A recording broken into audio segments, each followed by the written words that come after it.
who founded Kerwood in 1943 in a stately Motor City mansion at 301 East Kirby, not far from where I would later found the Ziggy Johnson School of the Theater in a modest concrete box. Comforting me, extending my last trip around the sun, always near, are the brown and tender, well-trained hands, fluttering or poking, of nurses and doctors, able and ready to battle death. My life began in a Southside Chicago shotgun apartment owned by an Ofe. Now, it's pleasant to anticipate dying in a mansion owned by a black man and being in the care of doctors trained at Meharry and Howard. Not every memory is pleasant. Like the plans that John Woolley and I had to buy the Rum Boogie and make it a club of the highest caliber. This last effort, to return to my school triumphantly restored to health, fizzled. But before I fizzled, I burned bright.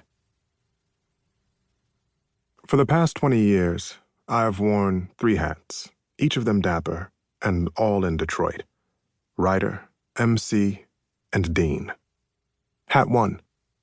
Following in the wake of the great Sepian entertainment columnists in our papers, Sylvester Russell, Dave Payton, and the inimitable Salem Tut Whitney, I write a weekly entertainment and gossip column for Detroit's colored paper, the Michigan Chronicle. I was in the inaugural issue of Duke magazine, the black, better than Esquire men's publication. If you count the variations of my Detroit columns published in the Chicago Defender and the Pittsburgh Courier, I have published over 1,000 articles, and still counting. Now, I am posting from this hospital room.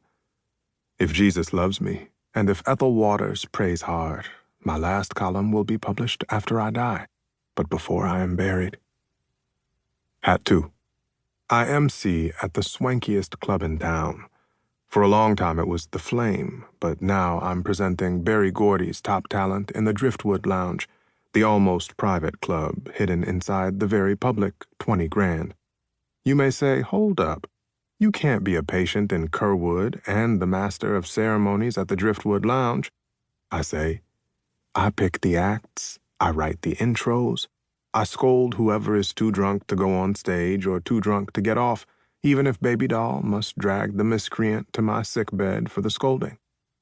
I, following in the footsteps of Eddie Pleak, am the emcee. Hat 3. I preside as the unofficial dean of the Ziggy Johnson School of the Theater, where I teach the breadwinner's children. That word explains Detroit to me. Breadwinner. The partying factory people were those whom I first noticed when I arrived in the late 30s.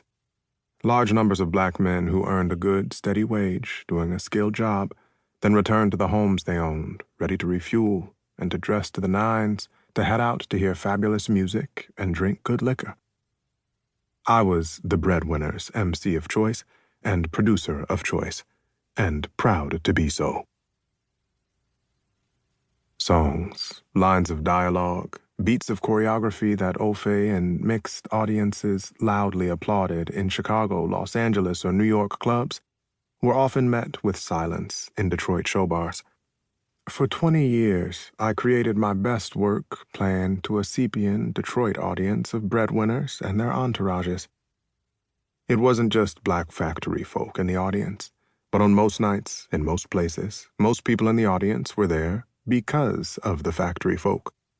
Black doctors, lawyers, ministers, businessmen, gamblers, dry cleaners, hairdressers, barbers, restaurateurs, teachers, policemen, firemen, bus drivers, gas station attendants, car salesmen, newspaper columnists, grocery store owners, funeral parlor directors. We all lived off the wages of factory folk. Back in the day, because of the breadwinners, Detroit could support all black hospitals and all black private schools, and even exclusive all-black beach resorts. The factory folk, the breadwinners, drove the black city. Black Detroit knew this. We gave the factory folk who worked in the automobile plants their proper respect. We loved those men who did that shift work that meant 8 out of 10 black families in Detroit owned the home they lived in and could afford to go out to a club to hear live music any night they chose. Our breadwinners